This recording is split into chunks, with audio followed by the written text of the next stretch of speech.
Hi, I'm Stevie Quate, and today we're going to be talking about feedback, moving learning forward. Now, in this workshop, we're going to think about what it is that you already know. We're going to reflect upon an experience that we've had with feedback. We're going to think about what is high quality feedback? Explore the research, and then think about how can we bring kids into this picture. So let's get ready. For this workshop, there are two things that you need. One is a Google Doc that I hope was really sent to you. If not, there's a Bitly that you can use to access it. And then you need something to write with, because every now and then we're going to stop and we're going to do a little thinking about. So, what do you think about this? So, once you're all set, go ahead and continue. If you need to stop and get anything, then go ahead and pause this. So, assumptions. I want you to know that, first of all, I am not assuming that you come to feedback as a blank slate. You're all teachers. You know a lot about feedback. You've given a lot of feedback. And so there are specific assumptions that I'm really working from. One of them is that you're very clear about the power of feedback. And I'm guessing that you probably have all seen some of John Hattie's work, if not particularly this one. But what John Hattie has done is he does meta analysis. He reads lots of research studies and figures out what are the implications of those.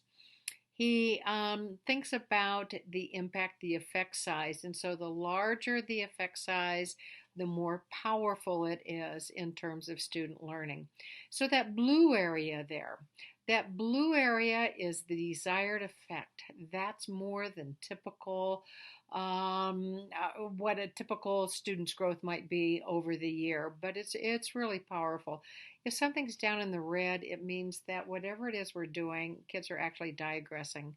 They're not growing as learners. So the blue is what we're after. Now, feedback appears there, 0.73. Again, I'm guessing that you know that. And I'm also assuming that you know the characteristics of quality feedback. That probably you've heard that it should be specific and it needs to be timely and it needs to be actionable. Well, Grant Wiggins has the list that I use a lot, and we're going to use this list and think about it in a little bit. And so, if it's Grant Wiggins, if it is Dylan Williams, if it's Susan Brookhart, whatever, all of them say that feedback helps us answer and clarify these three big questions. Where am I going? How close am I? And what do I do next? So, feedback actually closes the gap between there. I'm also working under the assumption that that sometimes feedback is ignored. Okay, and when we think about John Hattie and what he says in terms of the power of feedback, it's like, oh my God, it shouldn't be ignored, but it is. A few years ago, a book came out called Feedback Fix. And what the authors noted was that only about 30% of feedback is put into action. And then John Hattie, again, the researcher that says the feedback has a positive 0.73 effect size, made this comment. Under some conditions, feedback information had no effect or indeed debilitated performance. Okay, so if it has that high effect size, why in the world wouldn't all feedback work? Well, my guess is that we know from our own personal experiences that some feedback has been powerful in our lives and some feedback has not been powerful in our lives. So, assumption 4, you've had awful and helpful feedback. We're going to think about this. We're going to take a few minutes and pause and think about ourselves so that we can use our experiences to help guide decisions that we make and as reminders about good and not so good feedback. So, what I'm going to ask you to do is to go to a Flipgrid. The address, the URL, is on that Google Doc, or just type in flipgrid.com. And then the code is Quate 7704. When you get there, you're going to see a video that I made where I talk about some really lousy feedback that I received when I was working on my dissertation. And I want you to know that my advisor had the very best of intentions, and I know it, and I know he did. But the feedback was not high quality. So you can think about something that was not strong, or you can think about feedback that you've been given that really was strong. So flip into there, turn this video off, record your video, and if your colleagues have recorded a few videos at this point, you might even take a look at them. But when you're all done, then come on back here and we'll continue.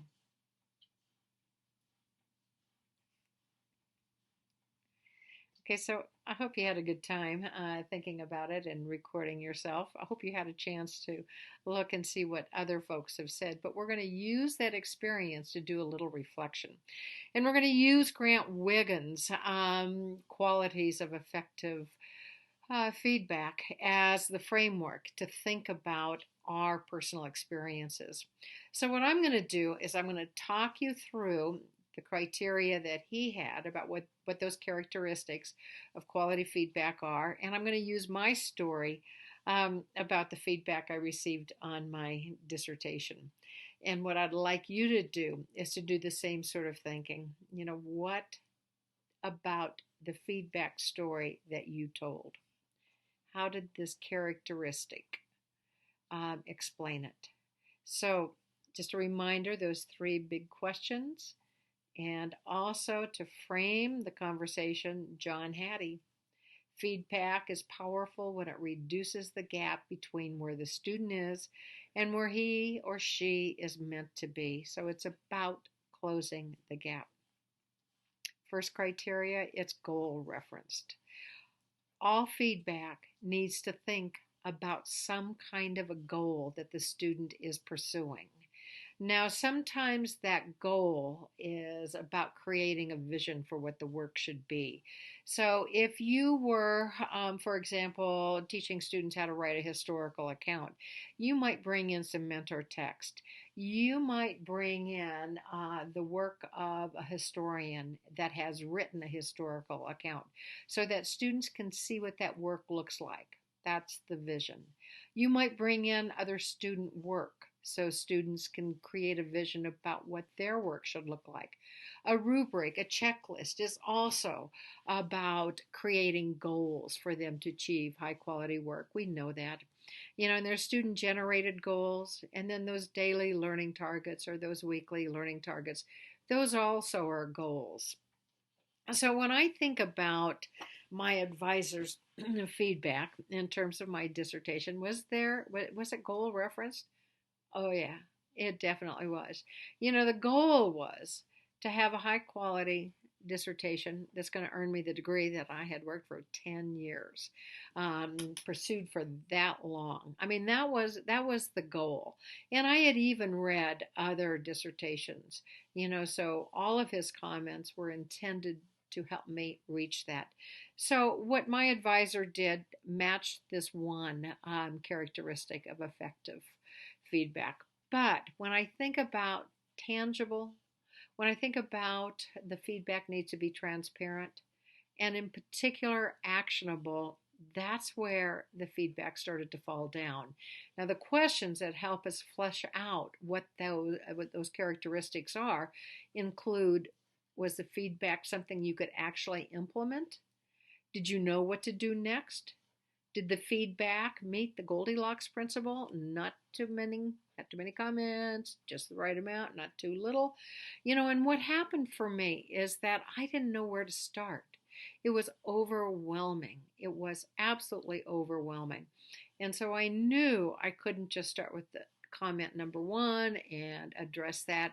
It was a bigger picture that I needed to go after. So this is a place the feedback fell down for me.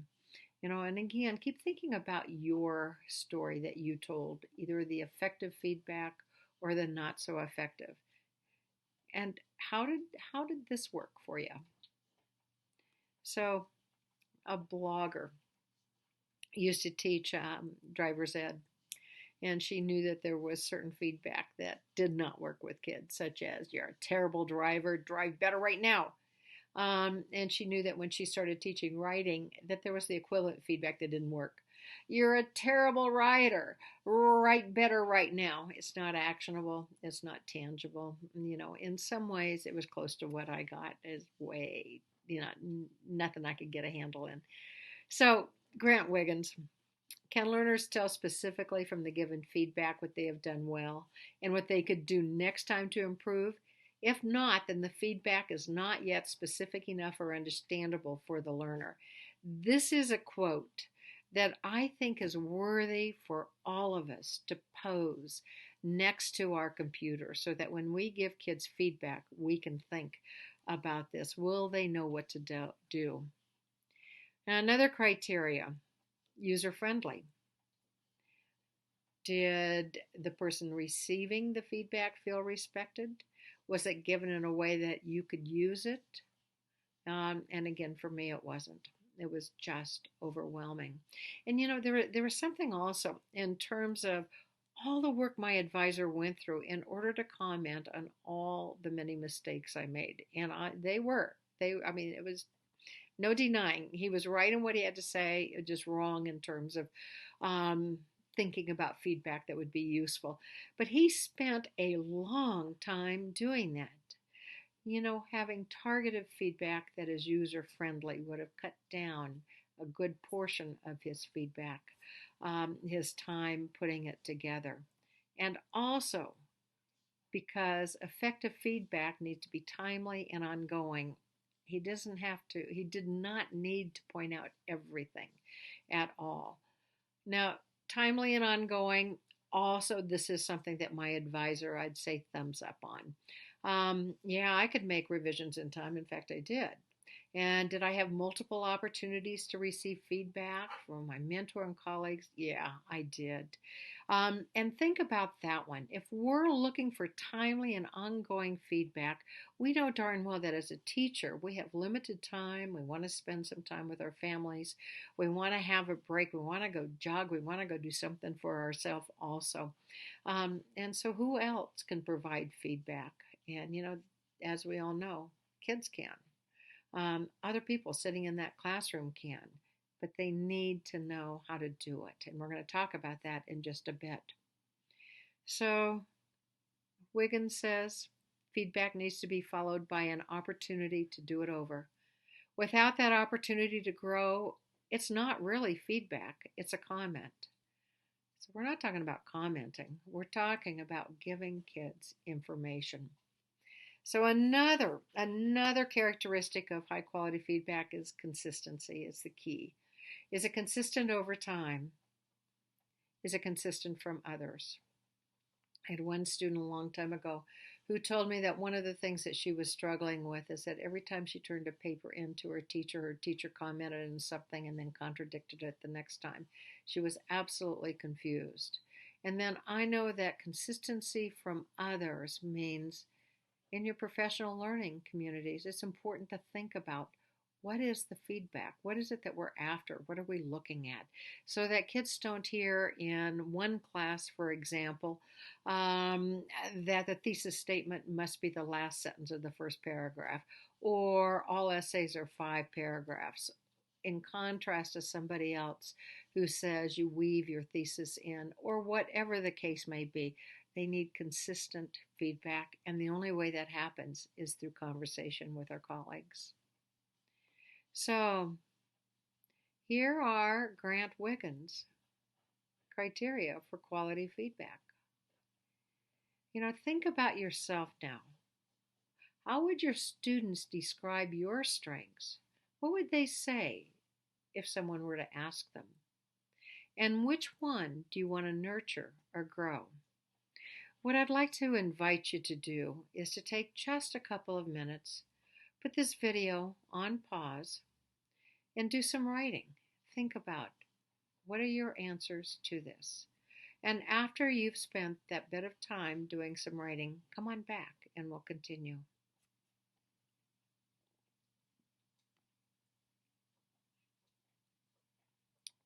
So let's meet the researchers. You've already met Grant Wiggins. We've talked about John Hattie. We're going to talk about him some more. And what do they tell us? Well, Dylan William, at the late 90s, I think it was, wrote a paper with his colleagues that had a major impact on our field. The paper was Inside the Black Box. So listen to him talk about providing feedback that moves learning forward. The third strategy we call providing feedback that moves learning forward. And people ask us, why did you frame it in that way? Why don't you just call it feedback? And it's because of what happened in 1998 when Paul Black and I talked to teachers about most effective forms of feedback. Back in 1998, we pointed out that comments were usually more effective than scores or grades. So to their credit, many teachers followed our advice and started giving students comments rather than scores or grades. Unfortunately, many of the comments the students were receiving were not that helpful. They were along the lines of, this would have been a better piece of work had you done the following things, but you didn't, so it isn't. The problem is that too much feedback is backward-looking. The reason that happens is because when teachers see the word feedback, they see the back part and assume that feedback should be the view through the rearview mirror. Actually, feedback should be forward-looking. It's the view through the windshield. It's about what's next in your learning. Or perhaps, even more memorably, as Douglas Reeves once pointed out, it's like the difference between getting a medical and a post-mortem. And too many of our students get post-mortems rather than medicals. So the idea is that feedback should be specifically designed to move learning forward rather than just be looking backwards at how bad the previous work was. Most people think that the purpose of feedback is to improve the work, says William. But in fact, it's to improve the student's performance on a task not yet attempted. Feedback is designed to make you play better the next day. I want you to keep that first line in mind about improving the work, because we're going to come back to that in just a minute. Last year, a little over a year now, an article came out in the Harvard Business Review called Feedback Fallacy. And this was also an article that got a lot of people talking. And there were some important points that they were making in terms of feedback that I want to stress. And one of them is this: we learn most when someone else pays attention to what's working within us and asks us to cultivate it intelligently. And later on, that article says, focusing people on their shortcomings or gaps doesn't enable learning. It impairs it. Okay, now they're not talking about sugarcoating what folks are doing, but they're talking about making sure that people understand what's working well, because when we know what's working well, we're more likely to repeat it. Now, John Wooden, that famous coach who has so many wonderful quotes, he was known for thinking hard about the kind of feedback that he offers his players. And one of the things that he did is he says, I need to name at least 3 things that they are doing well before I talk about something that they need to improve. So this whole notion of focusing on what folks are doing well has a long history, and it's one way of continuing to grow our learners. Now, Hattie and Temperley. Okay, so they again have added so much to what we know about feedback. If you look in the middle where it says effective feedback answers 3 questions, they're the same questions we've talked about. But where am I going is about feeding up. How am I going is about feeding back. Where to next is about feeding forward. And they also talk about feedback question works at 4 different levels. And this is what I want to think about right now. So there's the task level. Okay, that's what Dylan William was talking about when he said a lot of people think that feedback is referring to the work that's in front of them. That is about how well the task, the assignment, the whatever is understood and performed. This is the major form of feedback or level of feedback that our students get. And the problem with it is that it's feedback so specific to the task that it's not generalizable. And what we want to do is to give feedback that is generalizable. Now, don't misunderstand. There are times that students really need feedback on the task. Sometimes they just need to have the task itself clarified, and then we can think about other kinds of feedback. So process feedback is giving feedback about how to go about completing the task. How do you use data to form a claim? How do you determine what a thesis statement is? How do you really think hard about a particular equation or determine audience? So, process, important. Self regulation also is one of the highest levels of feedback. This is about getting kids to self regulate or monitor their own performance. It's when they know when they need help and when they're fine to move on. We ask questions such as, tell me what you were thinking on that. What were the decisions that you made? Which one's the wisest one? Posing questions to help them self regulate is one of the ways that we actually give feedback at this particular level. Now, that self level, this is where we talk about the person. You are so good. What a smart scientist you are. What a brilliant mathematician. What we're doing is we're giving personal evaluations, and that's the kind of feedback that is absolutely unhelpful at all. This is the kind of feedback we want to set aside. Now, remember, task, process, and self-regulation are grounded in specific answers, tangible kind of feedback that's also transparent. Self-feedback is getting at who that person is, and that's not going to help them get smarter in our areas. Now, listen to what Dylan Williams has to say again about feedback on learning. But here's what I want you to think about. He doesn't talk about task. He talks about, I'm sorry, he doesn't talk about self feedback. He talks about ego. He makes references to task and he talks about purpose, and you can infer he's talking about self regulation at one point. So he has the concepts there, they're just described a little bit differently. Listen to what he says and see if you can find comments of his that are supportive of those different levels of feedback.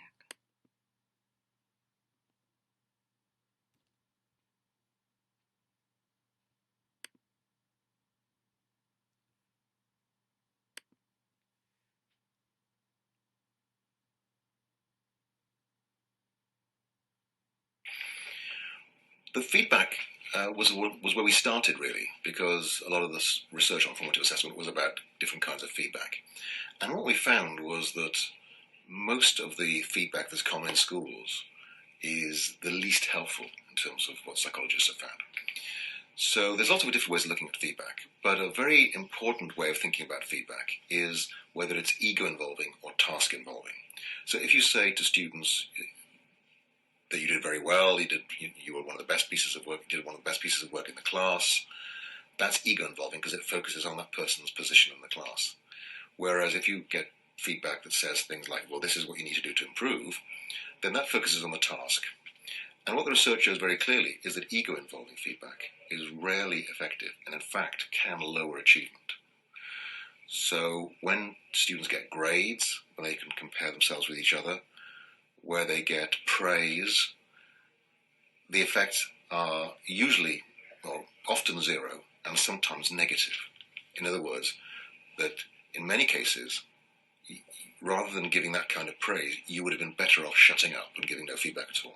Students given that kind of praise do less well than students given no feedback at all. But what the research also shows very clearly is the conditions under which feedback is successful. So the research shows, for example, that when the feedback focuses on what students need to do to improve, and in particular how to go about it, then you get very large impacts on student achievement. So the challenge for teachers is to take these very broad principles that I've outlined and work out what it means in their own classroom. The way I summarize all this is to say that I think that good feedback causes thinking. The really important thing is that when a student gets a piece of feedback, the first thing they do is think, not react emotionally, not disengage, but think. That's very important because what the research on student motivation shows is that when they're faced with a task or with a responsive piece of work, students basically make a choice between deciding either to protect their well-being or to engage in activities that will actually help them grow as individuals and in their achievement. And if the first reaction of a student is to protect themselves and to restore their sense of well-being, what you'll find is that students focus on the things that will do that for them, and they won't focus on the learning. So what we need to do is to give students feedback that helps them move forward, give them feedback that makes it clear that ability is incremental rather than fixed. Because if we send the message to students that ability is fixed, then if you're confident of being able to engage in the task, you'll go for it for the brownie points. But if you're not confident or think that you might actually fail when other people will succeed, you will disengage. And basically, you will decide that you'd rather be thought lazy than stupid. Lots for us to think about.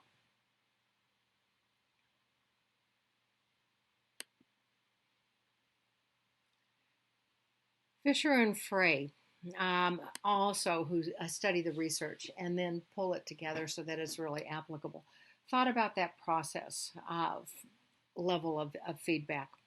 And their suggestions include these 3 steps. First of all, focus on the processes needed for the task. And in this one, it's like, what do you need to do in order to accomplish this task? How do you think as you study the data in order to come up with a claim? What are the processes that you share? And then think about your student. Move from there to information about behavior within the student's influence to make changes. And he warns, or the 2 of them warn, something that we all should be, that we're probably aware of now. Steer clear of comments that are either too global or too minute to be of much use. So Deci, who has studied motivation, talks about 3 reasons why feedback doesn't work. When learners feel too strictly monitored, when learners interpret the feedback as control, when learners feel an uncomfortable sense of competition. Those are 3 different ways that our feedback can get in the way from growing our learners and from moving them forward. So Edutopia put together this little sketch note, thinking about research-based tips for providing students with meaningful feedback. If you look on the back of that Google Doc, you're going to find a copy of this. And something you might do is think about it this school year as you start offering your students feedback as that little gift, and use this as a way to guide your learning. Right now, though, I want us to stop and I want us to do a little bit of reflection. There is a Padlet that I've created. You'll see the URL there, and it's also on the Google Doc. 3 questions: what, so what, and now what? My hunch is you've done these before. But from what we've talked about so far, what's significant? What's a takeaway? What's something you want to remember? Or what's something you want to push back against? And the so what is, what are the implications of it? And the now what is, again, what's our next step? So one more time, put this on pause, go to that Padlet, and after you have written your responses, come back and we'll continue with our last bit.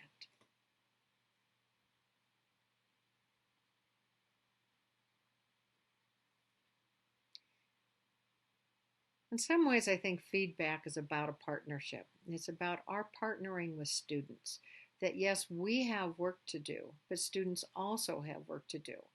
And part of what they need to do is to think about how in the world do they receive feedback, but in addition, they need to think about how it is that they can offer other students feedback that will really make a difference.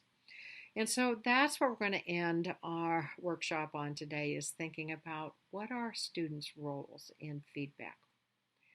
So what can a teacher do so students are driving the feedback, and what can a learner do? Basic questions here. So feedback literacy. We've got financial literacy, we've got digital literacy. I'm suggesting we also need to have feedback literacy. Now, I don't know how familiar you are with this one site called Floop, uh, but it's an online site about feedback. And their promise is that they have structures in there that will really help you speed up feedback. But what I like about them is that they have lots of information that I think is really good. And they have this one video that's talking about feedback literacy. Now, please know that they're also trying to really promote their site. So, understand that, keep that in the back of the mind. But I think what they talk about is really useful of thinking about. Hi, I'm Christine from Floop. I get to help design Floop's feedback tools, but I'm also a middle school teacher. Working with my science students, I've noticed that they don't always come into my class knowing how to use the feedback I give them. Sometimes they get mad at my feedback, or sometimes they read it and don't use it to improve their learning or their work. After a lot of research, I've learned that every student, and actually every adult too, has to be taught something called feedback literacy. First, let's look at why we should care about feedback at all. Researchers in Australia looked at hundreds of studies about the way students learn. They found that feedback is the #1 driver of student learning. Yes, even more impactful than homework. But other researchers in the United Kingdom found that simply getting feedback isn't enough. Students also need to learn how to understand it and use it to learn. So what is feedback literacy? Feedback literacy is a set of skills that help you get the feedback you need, understand the feedback, and use it to learn. Often that feedback comes from your teacher, but over time you'll get more of that feedback from your peers and even from yourself. So how can you improve your feedback literacy? The first step of developing feedback literacy is to understand that feedback is emotional. Even for practiced adults, receiving feedback on work that we put a lot of effort into can be really hard. We can prepare ourselves to receive that feedback by remembering that feedback is intended to help us grow and improve. Your teacher may help you work on this mindset by modeling how tricky it is for them to receive feedback themselves. The second step to developing feedback literacy is to learn how to ask for the feedback you need. Asking open-ended but specific questions about your work will help you get the feedback you most need to improve. I also suggest that you ask your teacher for a rubric or project description so that you can focus on the criteria that are most important to the assignment. So here's an example. You might ask a classmate, hey, can you look at my paragraph and tell me whether I fully supported the claim with valid evidence, and then how I could make my argument more clear? This is a much better feedback question than, is my argument good? You can develop feedback literacy by giving feedback to others. The more you practice giving constructive feedback, the better you'll get at giving feedback to yourself while you work. A few feedback structures that I really like are, first, the I like, I wonder structure. Here's an example.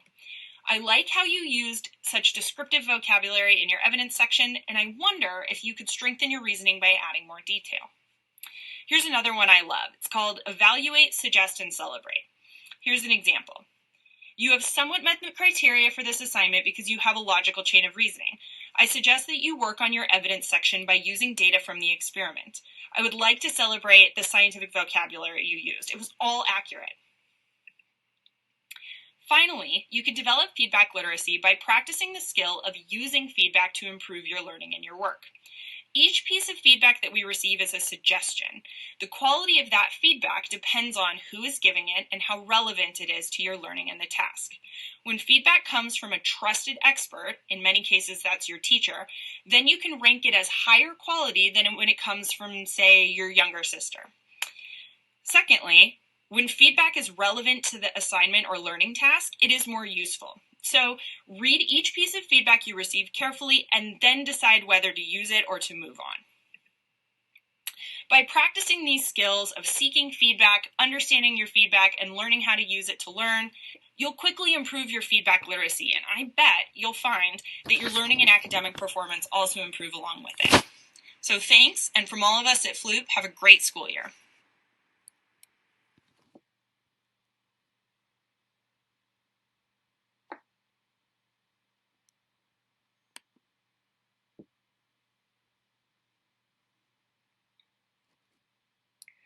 Along with what's suggested in that video, there are other 3 lessons I would invite you to think about. One is I think kids need to know the characteristics of high quality feedback. If they're going to get it and if they're going to give it, they need to know what it looks like. Uh, the comment about what to ask for, I think that was right on, but I want to give you a framework in just a second. And then how to listen to receive the feedback. So, yes, there's a judgment about it, but there's also a listening skill that's a part of it. And of course, starting with yourself. Model, model, model. Model how you use feedback. Ask your students for feedback. Show them how you go about it and how you make decisions about what to use and not. So, the framework that I referred to in terms of helping kids think about what's the kind of feedback they need um, follows this ACE acronym.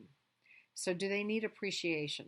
You know, we all need appreciation. We all need to know what we do well. Do they need coaching?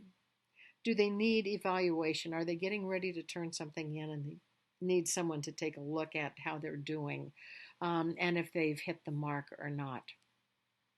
So, with appreciation, it needs to be specific and authentic. That's, oh, what a good paper. You know, that's not going to work. We all know that. But authentic and specific feedback might sound like this: blank made me laugh because I could visualize this part because I hadn't realized that blank. So you taught me something new. I used to think, but now I think. And so kids are being specific. They're pointing to places in the work and they're talking about why they thought that particular part worked well. Coaching. So help me think about something. Help me get smarter. This is what it might sound like. You wondered if your counter argument was clear. What I noticed was, so I wonder what would happen if you were concerned about whether your explanations were clear. When I read this part, I thought at first you meant, but then I realized that you meant perhaps you could. Here's a strategy that I use when I've run out of ideas. Or what might you do? And if you notice on the coaching that each of these examples refers to something that the person seeking feedback asked for. And then what the person who was giving feedback noticed, and then followed by a suggestion. Now, evaluation, you take that old rubric or the checklist or whatever it is, and evaluation might sound like this. Let's look at only one of the rows of the rubric, not the whole thing. Keep in mind that it needs to be tangible, it needs to be transparent, it needs to be actionable. We can't do too much. On the rubric, it says, and this is what I see in your work, let's brainstorm steps you might take to raise your score. And that brainstorming steps is actually a way of getting kids to be self-regulate with each other and with support. When we look at the checklist, what are you most concerned about? What are you aiming for? So encouraging the student who's seeking the feedback to get really clear about what he or she is going after. So along with thinking about appreciation, coaching, and evaluation, we need to teach students one of the ways that they can receive feedback is to listen to understand, to really understand, not necessarily agree with, but to understand what the feedback giver is saying. And so we need to teach our kids prompts such as, tell me more, or show me where you saw that in this work, or talk to me some more about that. But they need to listen and listen actively and then make some of the decisions that the video suggested. So finally, all of our students, when they receive feedback from us or when they receive feedback from their peers, need to think about this reflective question. If I were to use this feedback, would I know what to do? And do I want to use it? And hopefully the answer to both of them is yes and yes. So we could go on for a long time about feedback. But I want to invite you also to think about this Padlet that I put together. Uh, on this Padlet, if you want more research, it's there. If you want some more tips for effective feedback, it's there. If you want some ideas about feedback in the virtual world, it's there. Student-driven feedback, some ideas there. And then what you don't see is there's also a column, which is an invitation for you to add tips that you have, to point to somebody or point something out that you read on one of these articles that they might want to, but it's a place for you to share your insights with your colleagues. And it's not feedback like this. If at first you don't succeed, put on a really ugly necktie so people will criticize that instead. We don't want feedback that deflects the information that students need in order to move them forward. So let's close out with another Flipgrid. If you go to Flipgrid, Quate 9515, you're going to see a video that I made that's the invitation for what I'd like you to do, which is basically, so what are you going to do this year around feedback? And what's your commitment? So I invite you to make that video and then to look at the videos from your colleagues. So have a great year, and I hope you all are able to work with your kids face to face. Thanks.